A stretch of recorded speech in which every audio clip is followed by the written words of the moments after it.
Hello friends, today I'm going to tell you about one of the common problems with automatic transmissions.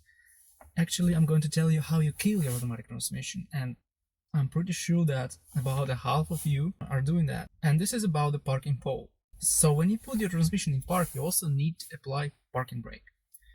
If you don't apply the parking brake, what happens? Your transmission has kind of a parking pole.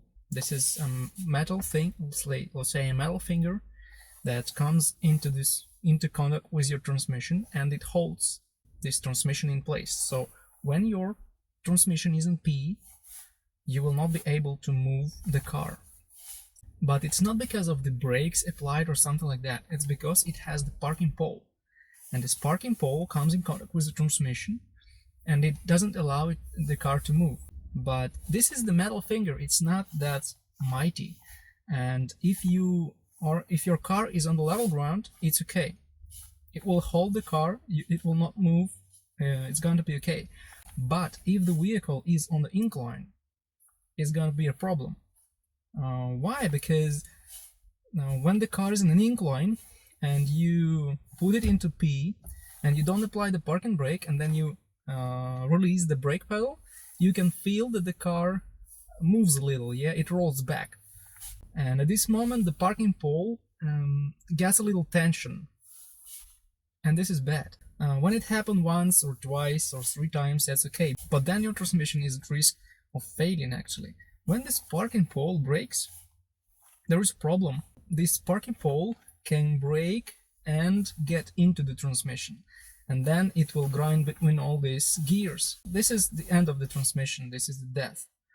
And the second problem is that if this parking pole breaks, you will put the transmission in P and it will not hold the car, so the car will still move.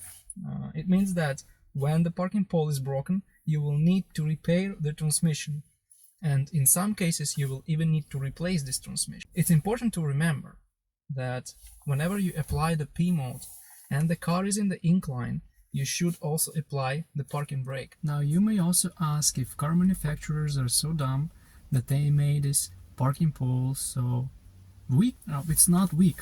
It's designed to hold the weight of your car.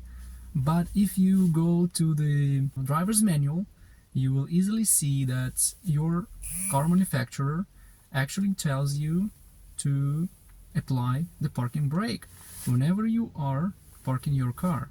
They don't even say usually that it's on an incline or not on an incline. It doesn't matter, you should apply the parking brake. That's why it's called a parking brake, right? For parking. And yes, your car will be okay if you sometimes leave it on a parking pole without a parking brake, but not on a very steep incline. When the incline is really steep, it's important to apply this brake to hold your car on the brake pads, not on the transmission systems. Let me start the car. Let's imagine you just come to your garage or whatever, and your transmission is in D. Now your foot is on the brake pedal, right? You move the transmission to P without releasing the brake pedal. Now your transmission is in park. You still hold the brake, and this is the exact moment when you should apply the parking brake. And my car is down here, so what I'm doing, I'm applying the parking brake, and only then after that I release the brake. Now I can turn off the engine and my car is safe.